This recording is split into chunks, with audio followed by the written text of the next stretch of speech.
தாவேக தலைவர் விஜய் 2026 திமுகவை அகற்றுவோம் என்று கடந்த மகளிர் தினத்தை ஒட்டி காணொலி ஒன்றை வெளியிட்டிருந்தார். அதைத் தொடர்ந்து மகளிர் தரப்பில் சென்னை மேயர் பிரியாராஜன் அக்காணொலிக்கு எதிர்ப்பு தெரிவித்திருந்தார். மற்றொரு தரப்பில் இருந்து டாக்டர் தமிழிசை சவுந்தரராஜன் தம்பி விஜய்க்கு வாழ்த்துக்களும் தெரிவிக்கப்பட்டிருந்தது. திமுக அரசு வந்து அகற்றணும்னு சொல்லிட்டு நேற்று திமுக பேரை குறிப்பிட்டு முதல் முறையாக அவர் பேசியிருக்காரு. தலைவர்கள் இப்பதான் வருகிறார்கள். அரசியல் களம் இன்னும் பார்க்க வேண்டியது இருக்கு. மாண்புமிகு முதலமைச்சர் பெண்களுக்கான பல்வேறு திட்டங்களை கொண்டு வந்திருக்கிறார்கள். புதுமை பெண் திட்டமாக இருக்கட்டும், ஒரு பெண்ணுக்கு என்னைக்குமே கல்வி மட்டும்தான் கை கொடுக்கும். அது உற்றார் உறவினர் நண்பர் கணவர் யார் இல்லைனாலும் கல்வி ஒரு பெண்ணுக்கு கை கொடுக்கும்.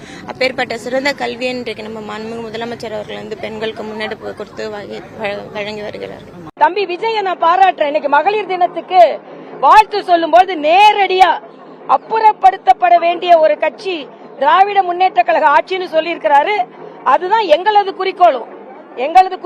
நான் இன்னைக்கு காலையிலே சொன்னேன், பெண்களுக்கான பாலியல் பலாத்காரங்கள் அதிகரித்து விட்டது, பெண்களுக்கான குற்றங்கள் அதிகரித்து விட்டது. பெண்கள் தினத்தை உண்மையாக கொண்டாட முடியும் என்றால் 2026 இந்த திராவிட மாடல் அரசு நீக்கப்பட வேண்டும். திமுக தேர்ந்தெடுத்தோம் ஏமாத்துவாங்கன்னு இப்போதானே தெரியுது. நம்ம இங்கே மாறக்கூடியது தானே.